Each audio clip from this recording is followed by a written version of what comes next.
Episode of Story of Success, in which we interview prominent Egyptian figures. We'll be back after the break with our guests, so stay with us.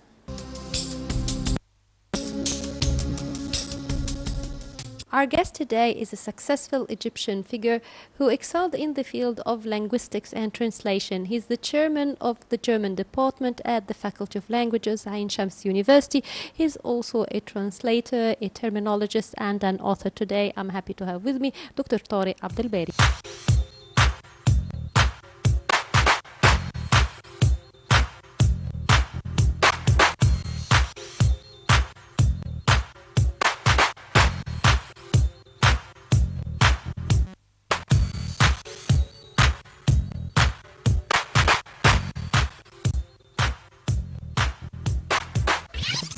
Welcome with us, doctor. Thank you. Well, Welcome. first of all, I'd like to ask about your choice of studying German, especially that before the interview you told me that actually you're not a graduate of the German school. That's true. I studied the German language and literature because I'm fond of this. So, first thing which attracts you is the culture of people. How do they think? How do they behave? What is the history of these folks and nations? And my father, he was a diplomatic man, and we lived in different areas of the world. And though he didn't speak fluently German, but he was fond of the German culture. So as a child, I used to see a lot of books in his wide and big house library. Books about the German history, German literature, German authors, translated into English. So I just took the chance as I joined the Faculty of Languages, Al-Elson, at the Ain Shams University, to choose the German culture and literature to be my main specialization, the major thing I'd like to specialize in. Choosing the German language, did you need to take extra courses other than the university curriculum, or the university curriculum was sufficient for you? Because to become a translator and author in German, that needs really to be really mastering the language. That's true. But I didn't have the need to do this, because first of all, to learn something well, you have to get this passion. And I had a passion to learn the German language, to read about the literature and the culture and so on. And secondly, at that time we were very small, I mean from the quantity of students and so on, at that time was a little bit limited, the number of students. So we had very good teachers. Most of them were to teach us. And today they are my colleagues, of course, and my previous teachers. And that helped me a lot. And also I visited Germany several times, because from the DAAD, the German Academic Exchange Service in Cairo, used to give students scholarships. And I had the good chance to have several scholarships to Germany, and to talk, to learn in Germany the German language and culture. Yes. How long did you stay in Germany? In Germany, I didn't once stay for a long time, but I always visit Germany like for... On intervals? Yes, but very close intervals, like every year, once or twice, on conferences, or just collecting materials for my thesis or something like that. But the longest period I spent in Germany was 2 years, continuous 2 years. At that time, I was preparing for my dissertation. I actually wrote my dissertation there. And I had also by chance my first child and only child, Mohammed, who was born in Münster, Westfalen, during my stay there with my wife. Would you talk to us about your dissertation, please? Yes, it is a unique theme, because I was and still fond of cinema and the relationship between cinema, I mean film, and this is a very famous topic in the literature studies. And I actually wanted to be a filmmaker, yet I wasn't able to be so, because I was appointed directly after graduation at the university as assistant. And then I had my master thesis. It was about Reiseliteratur, literature of German literature. And then after that, I thought now it's time to make something, or to write something which is close to film and literature. And then I had a good chance to choose one of the most interesting theses I wanted to write about, namely Najib Mahfouz on the Egyptian side and Heinrich Böll on the German side. Both are Nobel Prize winners, and the topic was the screenplay as literature. Because, you know, Najib Mahfouz was, his novels were turned to films, adapted to films. The same thing with Heinrich Böll. So I was making a comparison between the novels of Najib Mahfouz before and after film, and also the same thing with Heinrich Böll before and after film.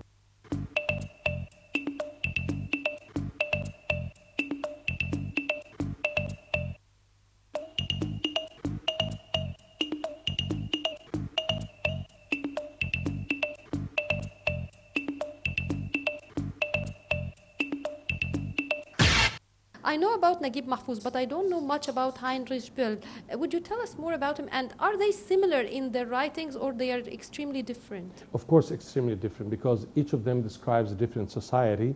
But Heinrich Böll was very well known in Germany, especially during the 70s and 80s, and since beginning also. But he was one of the most prominent, and is, of course, still one of the most prominent German writers. He wrote a lot about the social conflicts and especially the freedom of individuals in the society.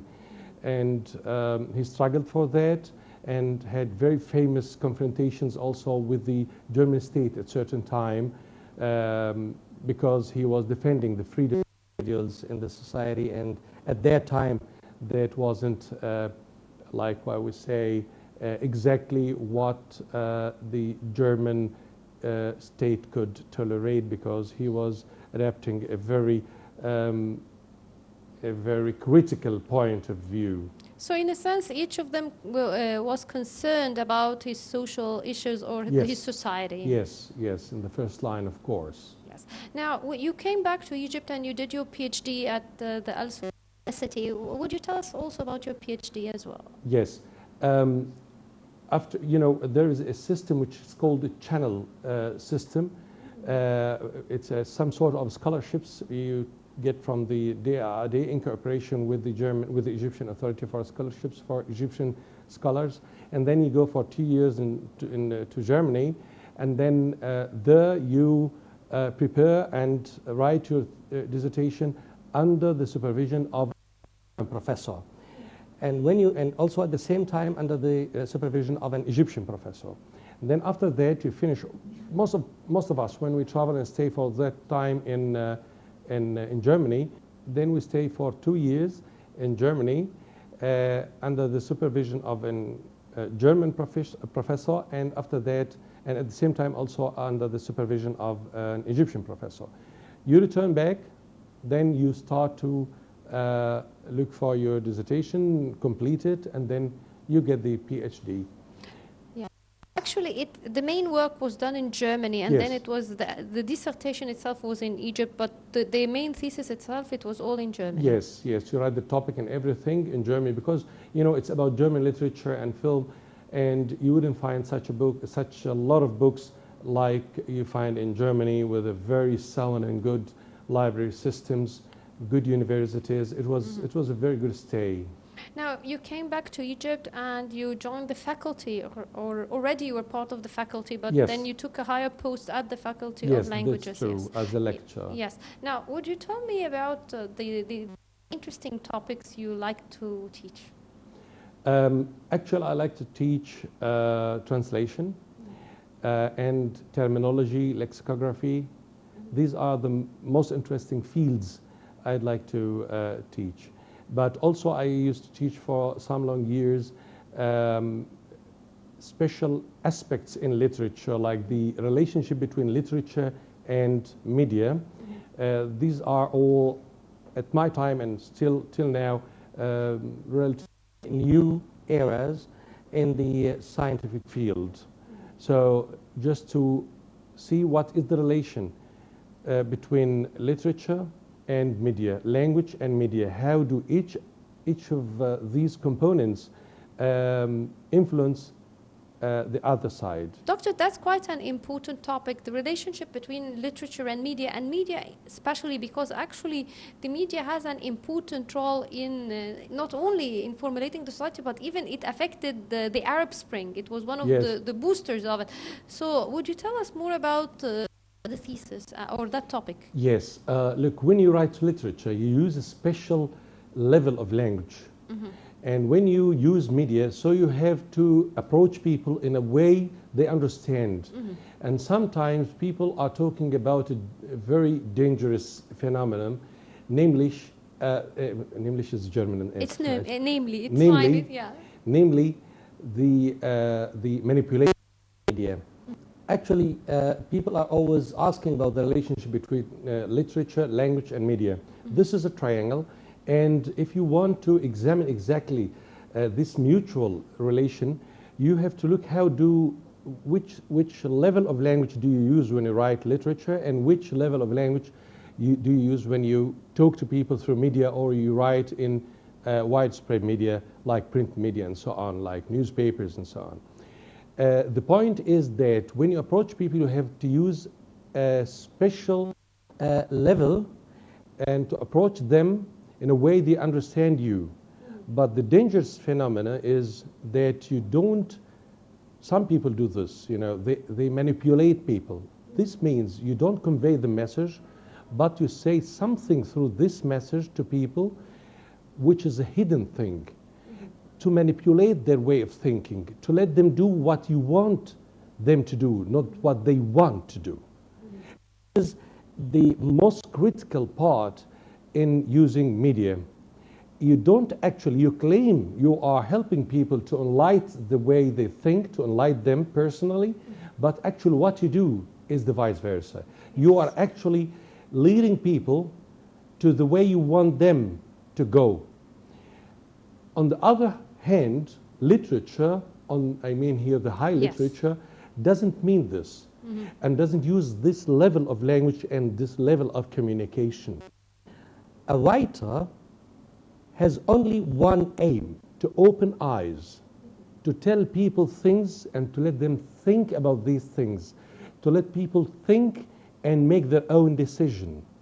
And this is the main difference by using or abusing the language. Professor, you're also teaching another important subject, which is intercultural communications. And actually, it is very important right now, and especially for Egypt, as now the image of Egypt, there are certain elements or some people who are trying to distort our image abroad. And I think that this subject or that topic can really help us if we study it and understand it in ameliorating our image abroad. So would you tell us more about that topic, and how can we use such a method in ameliorating our country's image abroad? This is a very important question. Thank you for that. We are badly in need for such an intercultural communication.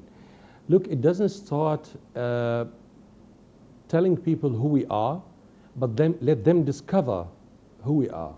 This is the main thing. Be attractive to people. Talk today to people in an international language.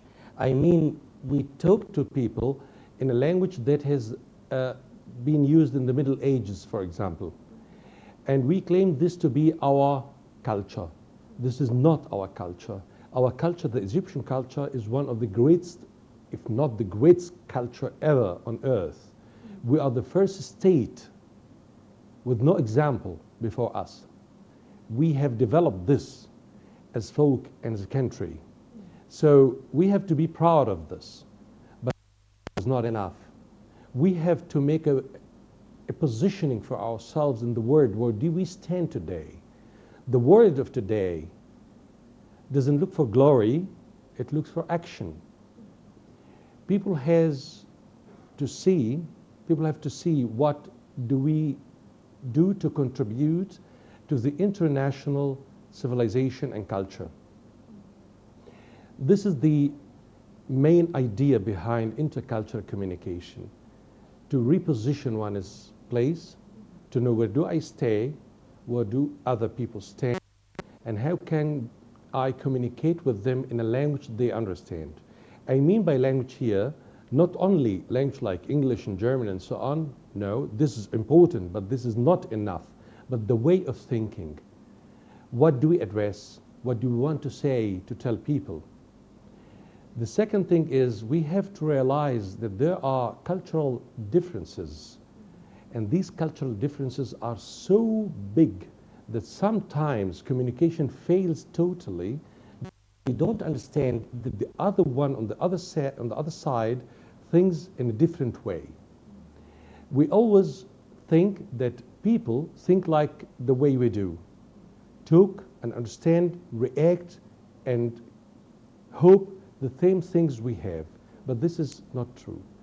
People think, I mean, people in the Western world or Western-oriented world, they think in a totally different way, and they live also in their own time. I mean, every nation lives in its own time. And when we come out to talk to other people, we have to ask ourselves, do we live in the same era? I don't think we asked ourselves this question.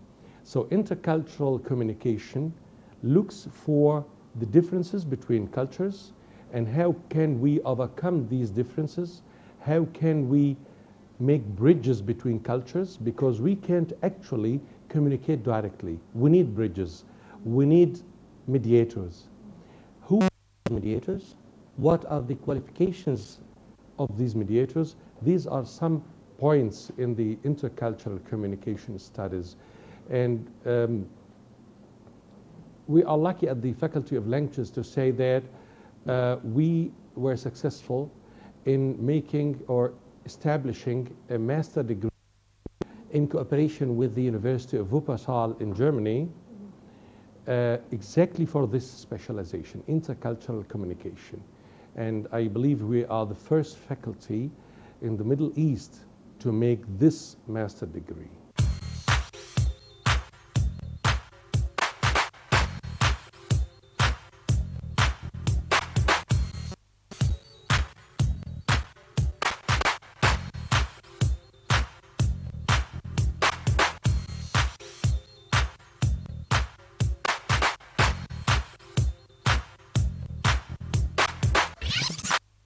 Doctor, you're an expert in many fields, including translation.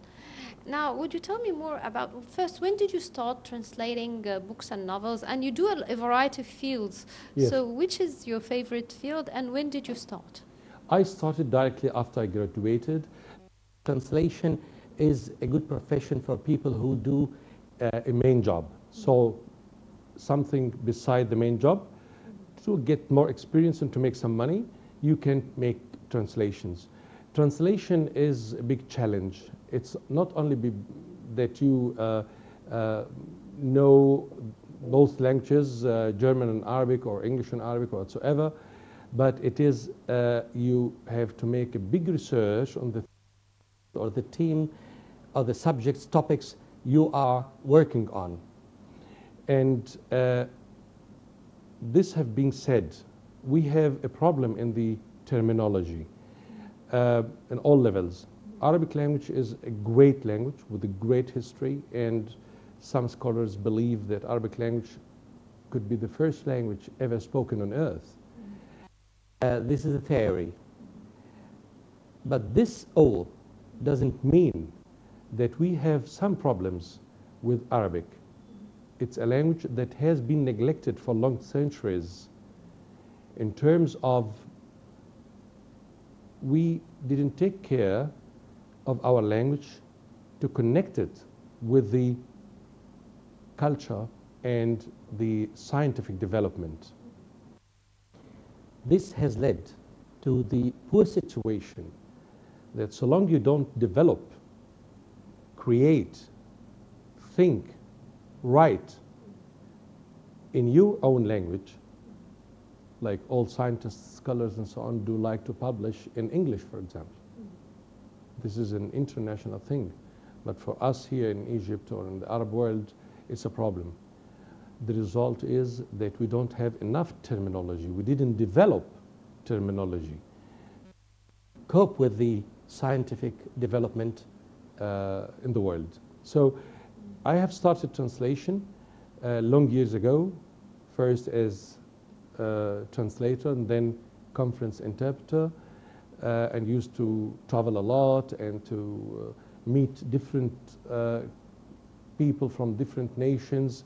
It's a good possibility to meet people, to widen your horizon, to talk to people in different languages, and to know something new every day about different things.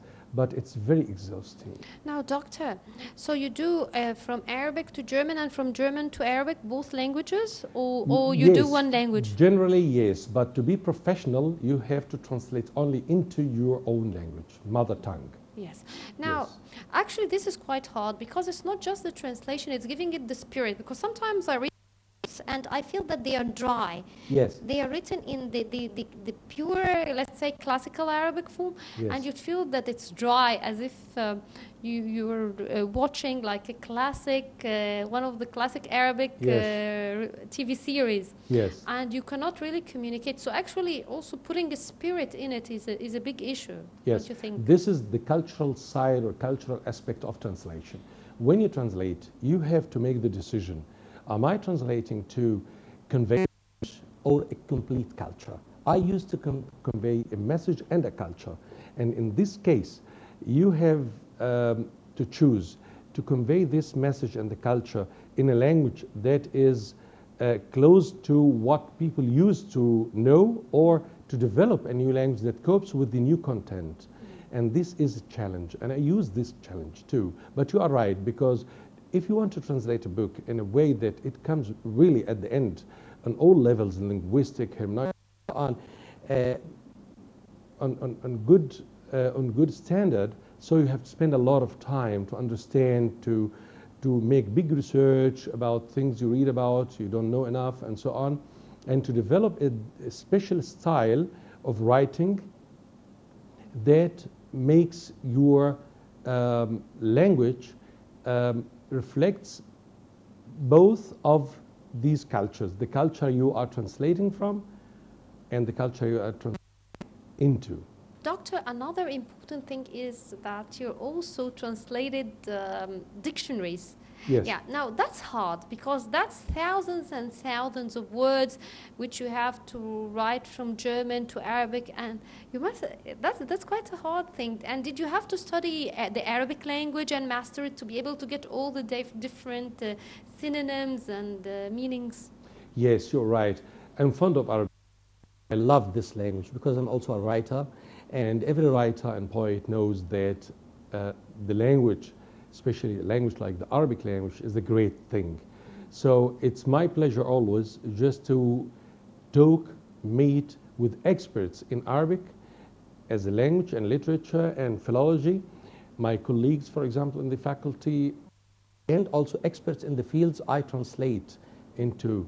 Like we have had several projects. One of the most prominent dictionaries was translated into Arabic, and also about 5 or 6 dictionaries in cooperation with the Arab League and the German International Association for International Cooperation, and the Goethe Institute. That was a big project. It's called arabterm.org. It's a free for everyone, can just see it. It contains several dictionaries in specialized area, like renewable energies, electronic technology, automobile technology, water technology, and so on. It took us years to collect terminology, to meet people, to talk to them, to make sure that the new terminology you are creating in the Arabic language adapts and corresponds with the Arabic nature, the nature of the Arabic language, and so on. So it's a very big, complicated job, but it is interesting. If I would like, it means you're taking care of your people.